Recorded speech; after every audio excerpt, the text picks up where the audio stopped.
My hobby for the past 10 years or so has been around the world motorcycle adventure riding.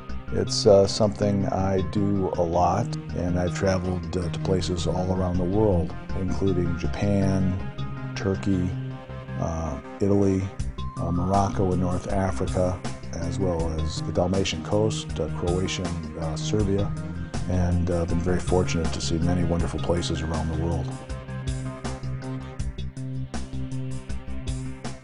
My name is Larry Stern, and I'm an orthopedic surgeon, and I practice in St. Paul, Minnesota.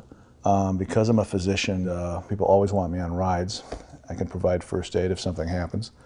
And there are several trips in which you can go through a rather difficult exotic place and no one gets injured. And there are other times in which you go on a trip and people can get all sorts of injuries, some minor, some serious. And I was on the trip for about, I believe, 10 days. About a week in the pre-trip in those initial orientation days, and I had been into Bhutan for about 3 or 4 days when the accident actually happened. We had left the capital city of Thimphu and were on a road traveling from west to east, following the road to the left as it hugged the mountain, and as I rounded the curve, there was a truck right in front of me. As the bike hit the ground,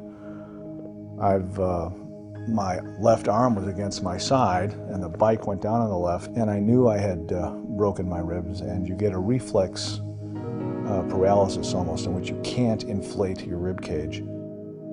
Because I'm a doctor, I knew there were basically two things that could be very serious. One would be a pneumothorax.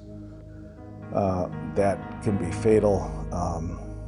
At the very least, it can totally compromise one lung. And I remember sitting down on the side of the road saying, okay, you've done it now. Let's see, what happens over the next few minutes. One of the things that makes Bhutan very special is that it has a reputation, deservedly so, of being a very peaceful, beautiful place. And they have something there called the Index of National Happiness, and they actually try and rank or determine how happy their people are, which is sort of definitely unique and kind of gives you a flavor for how seriously they take this. But again, it's at the foothills of the Himalayas, and so you can see Everest from there, and it's a very, very exotic place.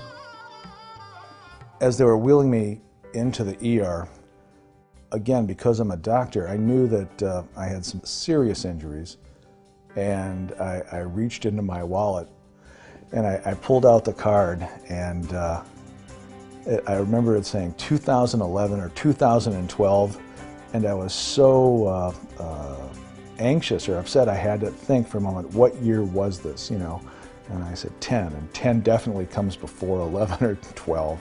And I knew I had coverage, and I relaxed, because that was, I always carried the card with me on the trip, but never had thought about it very much. So I had a cell phone with me, and I immediately called the number on the card, even before I got any medical care, and notified Medjet Assist in my predicament. And that was even before the doctor came to treat me. During the time I was in the hospital, I'd get periodic calls from Medjet Assist telling me progress that was being made to evacuate me. And typically I'd get a couple of calls a day, and they were very welcome, because I knew that someone far away was working on this, but whenever they would contact me, it was very reassuring. It was made clear to me that transportation had been arranged, that they had been able to obtain a jet that was going to come pick me up. There's very few transactions that involve so much money and time and effort in which, it's done, and I could move on. I really appreciated that.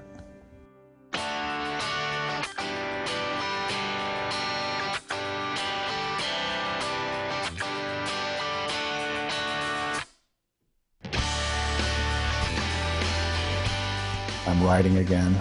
I rode 500 miles last week. And I have another trip coming up to Utah and Arizona in about 3 weeks. So I'm back on the bike and enjoying it. And hopefully won't have to use Medjet Assist again. I like your service and I recommend it to everybody I know who travels, but we have to stop meeting like this.